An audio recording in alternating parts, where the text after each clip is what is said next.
A story that has flown a little bit under the radar, because let's face it, we're just a couple weeks out from the campaign now, and crazy Trump stories are coming fast and furious every day. But late last week on Friday at a rally in Colorado, Donald Trump said what might be the most well-ly self-aware thing that he's ever said in his entire life. And before I tell you what he said, let me remind you all that Donald Trump is a convicted felon.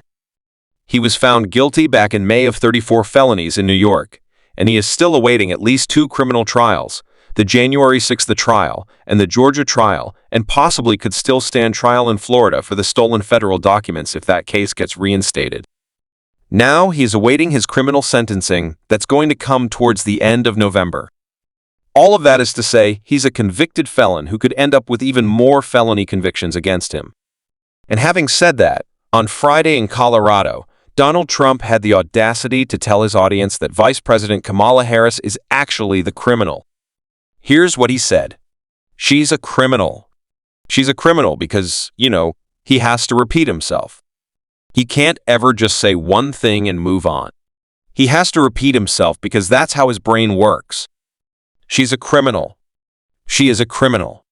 She really is, if you think about it. Okay? Nope. Thought about it. She's not. In fact, she's actually never even been accused of a crime. She is in fact a former prosecutor. And I don't care if you love her policies or hate her policies, that's your personal opinion. However, calling somebody a criminal is not a personal opinion. That's a statement of fact.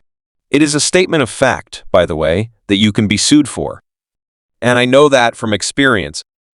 A similar thing happened, by the way, many years ago with Ring of Fire. This was before I was hosting it, but in a segment.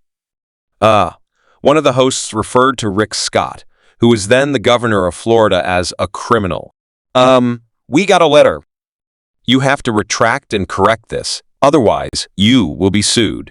And we would have lost that lawsuit. But we did the